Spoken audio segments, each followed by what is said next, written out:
Mesdames et messieurs, bonsoir. Soyez les bienvenus pour cette nouvelle édition de notre journal de 22 heures au sommaire de l'actualité. À la une dans l'actualité nationale, éducation nationale, des mesures de protection et de nouvelles modalités pour l'année scolaire 2020-2021. Et dans l'actualité internationale, l'OMS descend 20 millions de vaccins à destination de l'Afrique. C'était les titres. Merci si vous nous rejoignez. L'ambassadeur de la République de Djibouti et représentant permanent auprès de l'Union africaine et doyen général du corps diplomatique accrédité en Éthiopie, M. Mohamed Idriss Farah, a tenu ce jeudi à Addis Abeba, au sein du siège de l'Union africaine, la première réunion du Conseil de paix et de sécurité de l'Union africaine en sa qualité de président du CPS pour le mois de septembre 2020, consacré au mois de l'amnistie en Afrique. Il convient de rappeler que la conférence de l'Union africaine, lors de sa 29e session ordinaire tenue à Addis Abeba le 3 et le 4 juillet 2017, a adopté la décision assemblée dans laquelle elle a entre autres proclamé le mois de septembre de chaque année jusqu'à 2020 comme mois d'amnistie en Afrique pour la remise et la collecte des armes illégalement détenues. D'ailleurs, et afin d'évaluer les progrès des partages et les enseignements tirés, la conférence a en outre demandé aux États membres de faire rapport sur les efforts dans la mise en œuvre du mois de l'amnistie et tous les autres éléments connexes de la feuille ont pris part à cette réunion, notamment la secrétaire générale adjointe et aux représentants du Bureau des Nations Unies pour le désarmement, le président du Conseil économique, social et culturel, le représentant du Centre régional sur les armes légères, le représentant du Centre africain pour la résolution constructive et des conflits, la directrice exécutive de l'ONG internationale non-violent Peace Force. Côté djiboutien, Abdi Mohamed, premier conseiller de l'ambassade d'Éthiopie, l'ambassade de Djibouti en Éthiopie, et Mme Wafa Qassim Ali, conseillère à l'ambassade de la République de Djibouti en Éthiopie. C'est dans cette optique que cette séance publique du Conseil de paix et de sécurité a servi de plateforme pour évaluer les réalisations et les efforts antérieurs dans la mise en œuvre du mois d'amnistie en Afrique pour la remise des collectes des armes illicites depuis son lancement, rappelons-le, en 2017. À cet égard, la CPS a, durant cette séance dédiée au mois de l'amnistie africaine, la CPS a réitéré ses encouragements aux États membres de l'Union africaine afin d'entreprendre des initiatives dans le cadre du mois d'amnistie en Afrique, conformément aux dispositions des instruments pertinents de l'Union africaine, aux instruments régionaux et internationaux et aux bonnes pratiques. Autre actualité nationale, le président de l'autorité des ports et des zones franches, Aboubakar Omar Hadi, s'est réuni aujourd'hui à Kempeski Hotel avec le président de la région somalienne de Galmoud, Ahmed Abdi Kariye, qui est à la tête d'une délégation de haut niveau de son administration, qui effectue depuis mercredi une visite de 72 heures à Djibouti. Les discussions entre le président de l'autorité des ports et des zones franches et le président de la région somalienne ont porté sur un projet de construction d'un port à Obio dans la région de Galmoud. Il était question sur l'assistance notamment technique et le transfert des compétences et des savoir-faire que notre pays a au profit d'offrir à la région somalienne de Galmoud dans la quête légitime de sa dernière à réaliser des infrastructures portuaires dans sa localité côtière d'Obio. Au cours des discussions, M. Aboubakar Omar Hadi a mis l'accent sur l'importance de promouvoir le partage des connaissances entre les deux pays.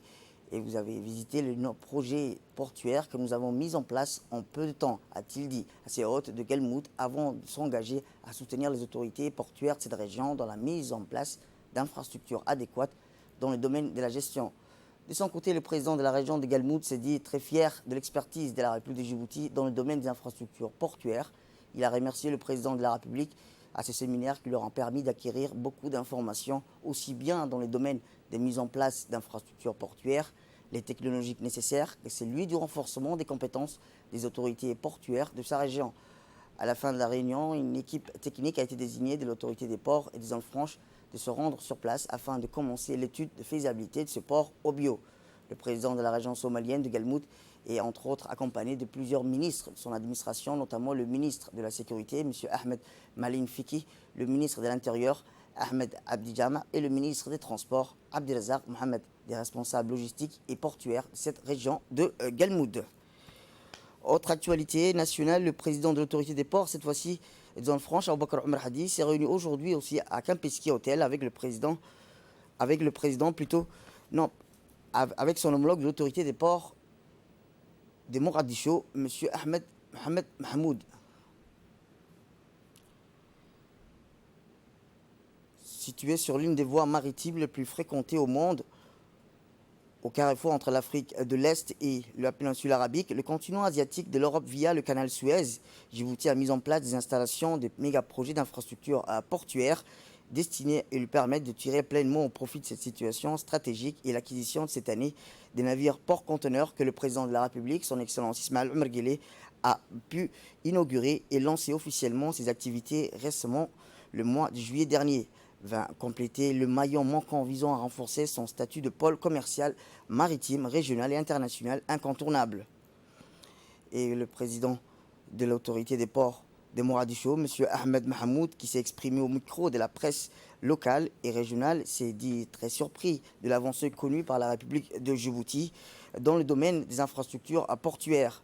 Le président de l'autorité des ports de Mogadiscio, M. Ahmed Mohamed Mahmoud, qui a aussi rappelé que cela traduit la politique visionnaire de se doter d'une infrastructure plus moderne au monde dans son domaine. Il faut savoir, a-t-il rappelé, M. Ahmed Mohamed Mahmoud, président de l'autorité des ports et des zones franches, que les ports de Djibouti sont tous équipés d'un système collecte et de distribution en route, port, air, chemin de fer dans la Corne d'Afrique, qui offrira, rappelons-le, unique aux investisseurs davantage et unique en matière de logistique de transport dans la région, a-t-il indiqué. La position stratégique de Djibouti sur l'une des routes commerciales les plus fréquentées au monde, reliant l'Asie, l'Afrique, l'Europe et l'Amérique, va offrir une accessibilité parfaite aux entreprises industrielles pour se connecter avec leurs fournisseurs et clients. C'est pour nous, a-t-il rappelé, une occasion de tirer profit, ainsi commercialiser nos produits à l'extérieur avec un délai vraiment très compétitif. Record, s'est réjoui le président de l'autorité des ports de Mogadiscio, M. Ahmed Mohamed Mahmoud.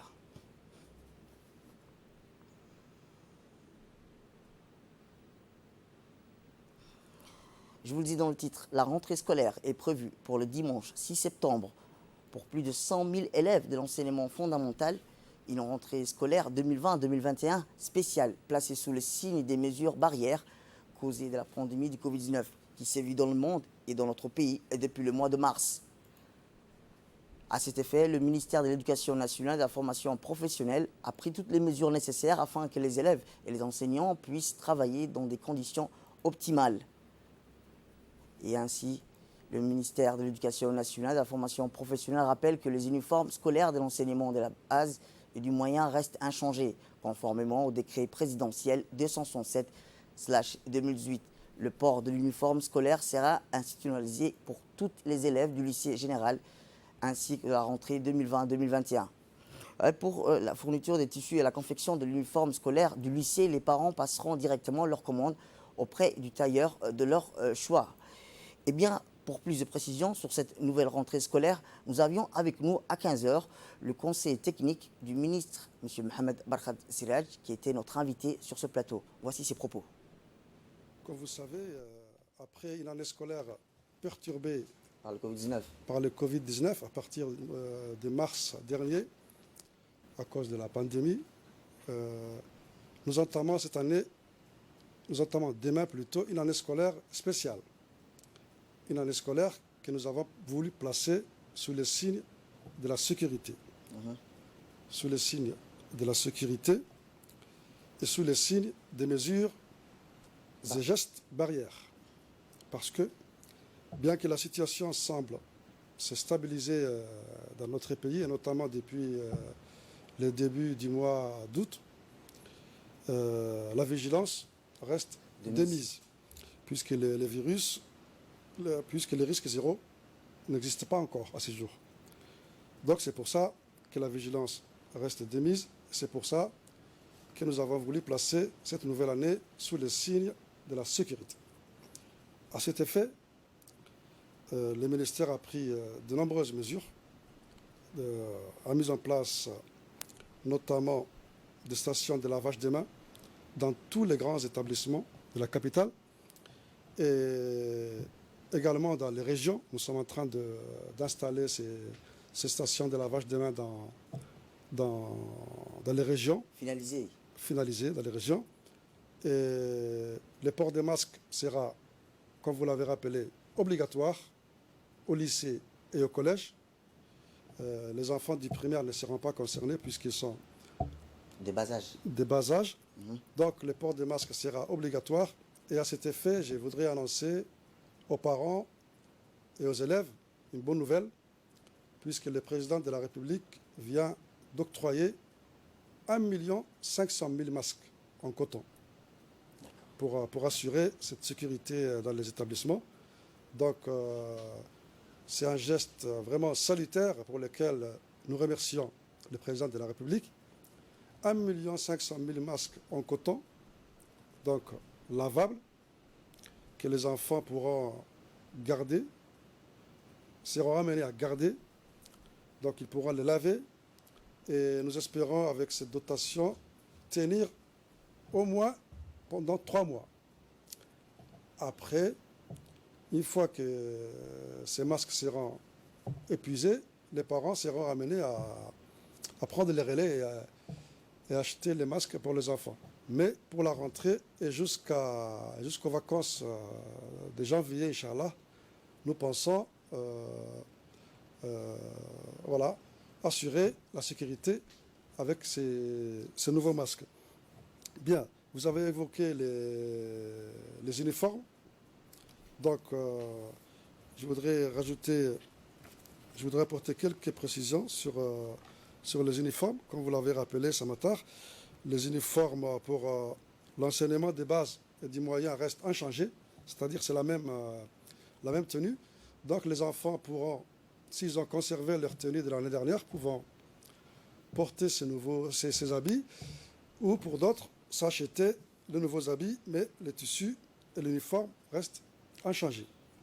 Pour ce qui concerne le lycée, il s'agira de porter une chemise manche longue avec logo de couleur beige, 100% coton, de style classique, et d'un pantalon bleu marine de préférence ou de couleur sombre, ou une jupe pour la fille, si elle préfère la jupe. Donc, les uniformes pour l'enseignement des bases et moyens sont déjà en vente au marché. Donc, les enfants pourront se procurer au marché. Et pour ce qui concerne les uniformes des élèves du lycée, nous avons laissé le choix aux parents de choisir le tissu et de choisir leur tailleur. Les parents vont s'acheter eux-mêmes le tissu et les confectionner auprès de leur tailleur. Et quelles sont les couleurs qui ont été requises pour les lycées? Voilà, pour les lycées, c'est pantalon bleu marine. De toute façon, il y aura un spot qui va être mis en place pour ça. Un pantalon bleu marine, de préférence, ou des couleurs sombres. Une chemise manche longue avec le logo de couleur beige. Chemise beige, pantalon ou jupe bleue pour le lycée. Autre actualité dans ce 22h, c'est aussi le secrétariat d'État à la jeunesse et au sport qui a organisé hier, en collaboration avec la garde-côte, une sortie à Douda pour les jeunes malentendants et malvoyants. L'objectif était de leur faire oublier les handicaps et leur redonner l'insouciance en leur permettant de faire les mêmes activités que les autres avec les autres.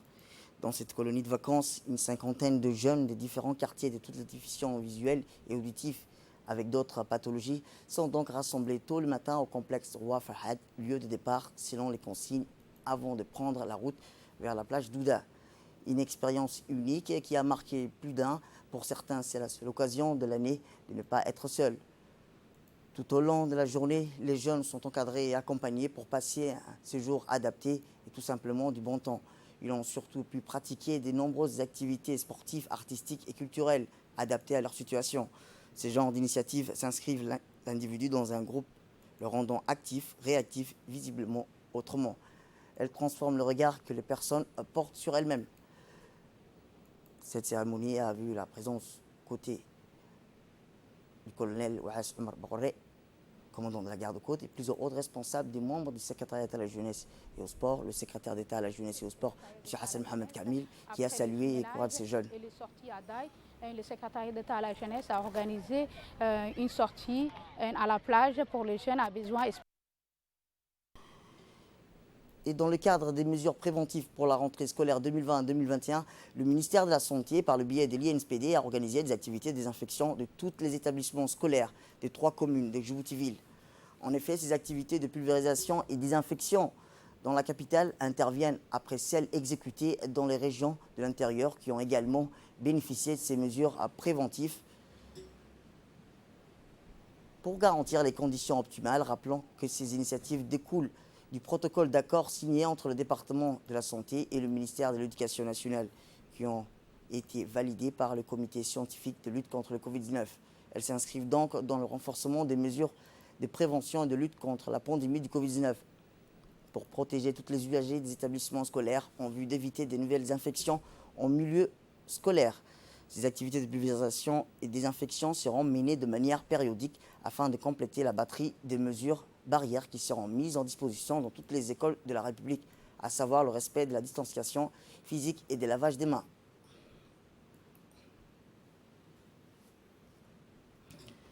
Direction le sud, où dans le cadre de la protection de l'environnement, l'association locale appelée en langue somalie, et la Dariel d'Antougoud, a organisé dans la matinée d'aujourd'hui une journée citoyenne de ramassage des sacs et poubelles en plastique à Ali Sebier, chef-lieu de la région. Les opérations de nettoyage des secteurs urbains dans le programme de cette association locale ont été lancées au pied du mont Drapeau de cette montagne mythique de la ville d'Assejouk en présence du préfet de la région, Moussa Adel Migeni, du président de l'instance régionale, Omar Ahmed Ouaïs, et des membres de l'agence de la voirie d'Ali Sebier, plus connue sous son sigle Avas. Les responsables de la région ont tous salué cette initiative louable des responsables de cette association locale. La préfecture comme les conseils régionaux appuieront toujours toutes les actions nobles à vocation d'œuvrer ainsi que en faveur de l'intérêt collectif et émanant du milieu associatif. Ces derniers ont recommandé aux membres de l'association de remettre tous les sacs poubelles remplis de sacs et bouteilles en plastique. Ce matin, les opérations de ramassage des sacs en plastique ont été un véritable succès puisque les zones entières d'Askaville ont été ratissées et nettoyées. On reste toujours dans le sud où le préfet de la région d'Ali Sebier, Moussa Adel Migeni, a reçu dans son bureau à la préfecture une équipe de la radio-télévision de Djibouti en tournage d'un film intitulé Hamigour. L'équipe est composée d'un réalisateur, un caméraman, auteur ainsi des artistes nationaux. Une belle publicité pour la région qui a accueilli avec plaisir le tournage de ce film Hamigour qui met en valeur la culture et la beauté du pays. Durant le tournage du film, c'est très bien passé et l'équipe tournage est très satisfaite du travail et très reconnaissant de l'accueil qui lui a été réservé. Il en remercie en premier lieu le préfet de la région, Moussa Adel Migeni, pour son accueil bienveillant durant le tournage de ce film. Et dans l'actualité internationale, au Soudan, je vous le disais dans le titre, le pays doit faire face à des crues historiques du Nil qui est monté à certains endroits à plus de 17 mètres. Les responsables de la défense civile du gouvernement affirment que les inondations saisonnières ont tué près de 94 personnes et ont blessé 46 et ont détruit ou endommagé plus de 60 000 maisons dans tout le Soudan pendant la saison en cours. Le niveau du Nil bleu est monté de 17 mètres selon un communiqué publié par le ministère de l'eau et de l'irrigation, battant tous les records depuis le début des mesures il y a plus d'un siècle. Et au Sénégal, le rappeur américain sénégalais Akon a présenté lundi à Dakar les contours de son projet Akon City, une ville futuriste qu'il entend bâtir dans son pays plutôt d'origine. La pose de la première pierre a eu lieu dans la petite ville de Mboudienne, à une centaine de kilomètres de Dakar, en présence du ministre du Tourisme Alioune Sarr. Le chanteur et producteur de 47 ans a détaillé ensuite ses ambitions lors d'une conférence de presse dont Akon City comprendra plusieurs districts, dont des studios et des cinémas, des hôtels, universités, des hôpitaux, des centres d'affaires et de loisirs. Les premiers coups de pelle sont attendus au premier trimestre 2021. Le coût de la construction de la ville est estimé à 6 milliards de dollars. C'est tout pour cette édition. Merci à vous de nous avoir suivis. Restez avec nous pour suivre nos programmes télévisés.